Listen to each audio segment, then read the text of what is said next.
કહેવાનો છું, એ વાતને બધી જગ્યાએ આપણે એકબીજા માણસને શેર કરવાની છે, બરાબર? અત્યારે છોકરાઓને લઈને શું થાય છે, બધાની મેન્ટાલિટી કે મારો છોકરો પ્રાઇવેટમાં ભણવો જોઈએ. આખી ડિટેલ સાંભળજો. કેમ કે આમાં પ્રાઇવેટ અને સરકારી, લોકો જેના છોકરાઓ સરકારીમાં નથી એને મગજમાં એમ જ છે કે સરકારી સ્કૂલમાં બરાબર ભણાવતા નથી. આજે હું એક સેલ્ફ એમ્પ્લોય છું, એક સારો એવો બિઝનેસ છે મારો, ધારું તો મોટી સ્કૂલમાં બી મારા છોકરાઓ ભણાવી શકું છું, પણ મેં પહેલેથી ગવર્મેન્ટ સ્કૂલ એટલે ચોઈસ કરી છે. એનું આખું ઉદાહરણ તમને જે કંઈ એ તમારે લોકોને પ્રચાર કરવાનો છે કે સરકારી સ્કૂલ અને પ્રાઇવેટ સ્કૂલ, હું કોઈ પણ પ્રાઇવેટ સ્કૂલની અગેન્સ્ટ નથી. આ તો ખાલી મારું કહેવાનું છે, બધાને લોકોને સમજાવવાનું છે, જેને ગળે ઉતરે એને. આપણે એક સામાન્ય બાળકને લઈએ 10મા સુધી પ્રાઇવેટમાં ભણાવવાની કોશિશ કરીએ. ઘણા લોકો બાજુવાળાના છોકરાઓ પ્રાઇવેટમાં ભણતા હોય તો બહેનો ભાઈઓને કે ખોટું નહીં લગાવે.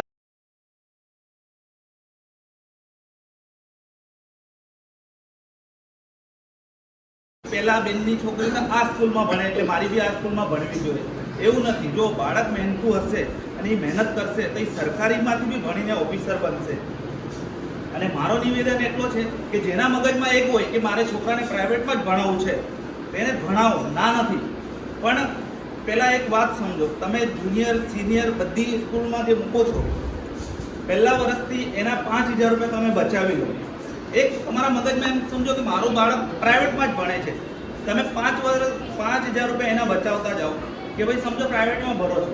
એ બેલેન્સ તમારી આગળ ચાલીને જ્યારે બાબલો કે બેબલી જે 10મા ધોરણ સુધી આવે છે તો તમારું અમાઉન્ટ ઓછામાં ઓછું 5 થી 7 લાખ રૂપિયાનું અમાઉન્ટ ચાલી જાય છે.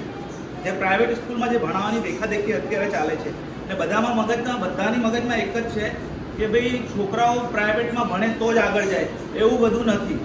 કેમ કે સરકારી સ્કૂલ છે, સરકારી સ્કૂલ માટે માન્યતા છે કે બરાબર ભણાવવામાં આવતું નથી. પણ તમને ખબર કે સરકારી નોકરી કોને મળે? જેનું મેરિટ વધારે હોય એને મળે.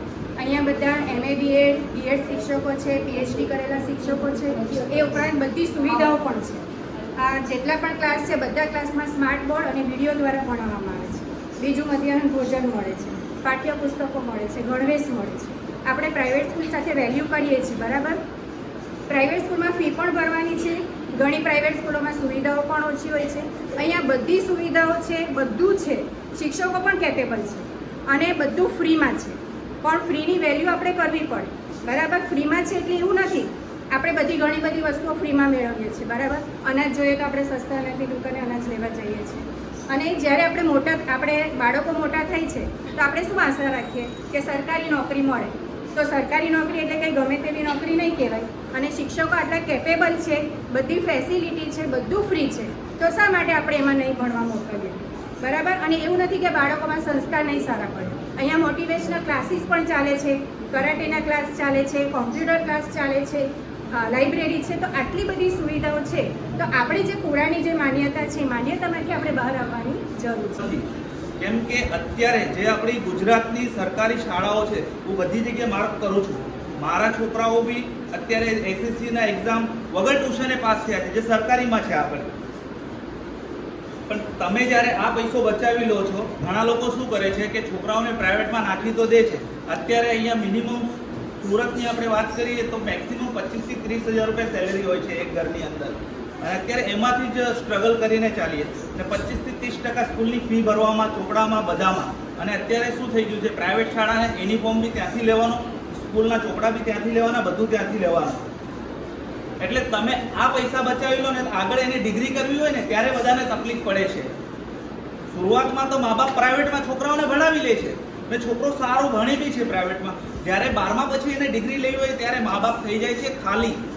એના કરતાં એ જ પૈસાને તમે કમ્પાઉન્ડિંગમાં મૂકો ને તો એ તમારા છોકરાના પૈસા 12મા સુધી, હું કહું છું કે જે તમારા 5 થી 7 લાખ રૂપિયા હોય એ 25 થી 30 લાખમાં કન્વર્ટ થઈ જાય છે.